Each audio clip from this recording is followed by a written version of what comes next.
What's going on, everybody? It's JetsCentral coming back with some breaking NFL news. So the Kansas City Chiefs have just traded their Pro Bowl cornerback and Marcus Peters to the Los Angeles Rams. Now, I do have to kind of say this up front, is that the deal is not final, and it won't become final until the start of the new league year, which is March 14th.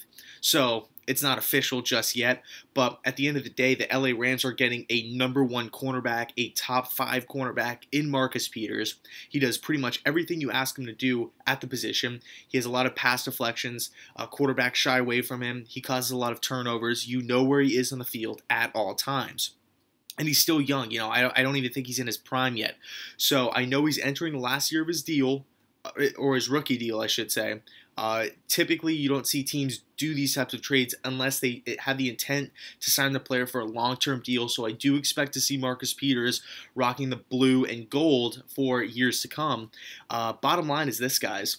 The LA Rams just got a #1 corner to replace Trumaine Johnson, who is scheduled to hit the free agency market. So it's unlikely that they're going to bring him back.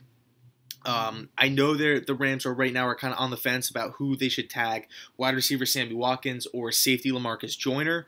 I know they're leaning more towards the Joyner, part, but at the end of the day, the LA Rams defense just got a huge boost. I mean, they just got a superstar in the making in Marcus Peters, and they already have one in Aaron Donald. Not to mention this, the LA Rams have a ton of great pieces on defense. You look at Joyner, you look at Ogletree at the linebacker position. You still have Robert Quinn. He has kind of tailed off towards the tail end of his career, or I shouldn't say end of his career, but lately. But he's still a great player nonetheless. So overall, this Rams defense is good under Wade Phillips. I couldn't imagine right now being a Rams fan, seeing the growth of Goff, seeing how well Gurley did, and just this overall new culture that McVay installed with the Rams. It's exciting. It's definitely really exciting for the Rams fans out there. They just moved to the new city, so and they got a stadium on the way, so everything is looking up for the Rams right now.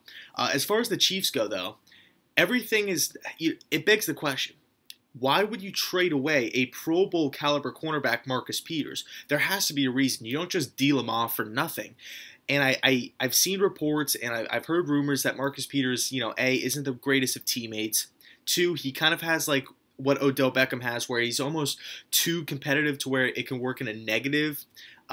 He's not I don't want to call him a locker room cancer, but he's not a locker room. He's not a uniter in the locker room, if that makes any sort of sense. So I know the Chiefs picked up David Amerson, who is nowhere near as good as Marcus Peters. But in the end of the day, the Chiefs are dealing away this guy. And it's going to be interesting to see what they got in return for him. I would assume probably a 2nd or 3rd round pick, because I think that's what Marcus Peters is worth.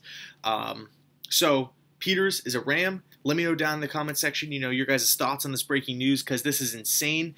And I'm loving it. I'm loving all these deals. Typically in football, you don't really see trades. It's not like baseball where it's like trades are like happen all the time. So it's pretty cool to see. And with that being said, go Jets.